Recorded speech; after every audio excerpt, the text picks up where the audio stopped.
السلام علیکم۔ وعلیکم السلام ورحمۃ اللہ وبرکاتہ۔ جناب یہ علامہ گمن صاحب بول رہے ہیں نا؟ جی اچھا جناب، ایک گزارش ہے اگر بات نہیں، جی فرمائیں۔ یہ بریلوی حضرات اعتراض اٹھاتے ہیں،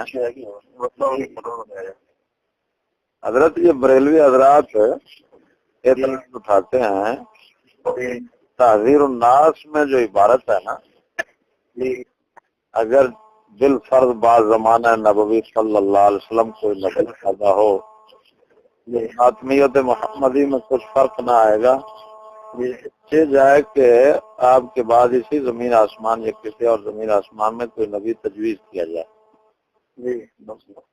تو وہ کہتے ہیں کہ اس میں ختم نبوت کا انکار ہے صاف۔ نہیں، جھوٹ بولتے ہیں۔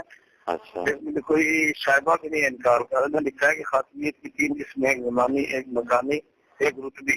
جی جہاں تک زمانی اور مکانی ہے اس میں تو حضور آخری ہے، نہ کسی زمانے میں کوئی نبی آئے گا نہ کسی مکان میں کوئی آئے گا، کیا ہے؟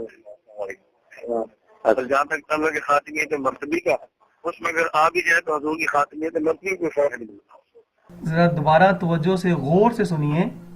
گمن صاحب کہہ رہے ہیں کہ جہاں تک تعلق ہے خاتمیت مرتبی کا، اس میں اگر آ بھی جائے تو حضور کی خاتمیت نبوی میں کوئی فرق نہیں پڑتا۔ یعنی اس میں واضح طور پہ سمجھ آ رہی ہے، گمن صاحب یہ کہنا چاہ رہے ہیں کہ اگر پیارے نبی صلی اللہ تعالیٰ علیہ وآلہ وسلم کے بعد بھی اگر کوئی آ جاتا ہے نبی جو اپنے آپ کو ظاہر کرتا ہے، تو پیارے نبی صلی اللہ علیہ وآلہ وسلم کی خاتمیت نبوی میں کوئی فرق نہیں پڑتا۔ اور جہاں تک تعلق ہے خاتمیت مرتبی کا، اس میں اگر آ بھی جائے تو حضور کی خاتمیت مرتبی کوئی فرق نہیں۔ جی، خاتمیت مرتبی کیا ہے؟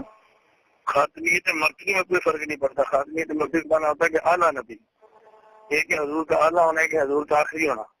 اچھا، یہ زمانے اور مکان کے اعتبار سے تو حضور آخری ہے ہی، اچھا لیکن اعلیٰ کتنے کے اگر آ جائے تو اس کے اعلیٰ کو فرق نہیں پڑتا۔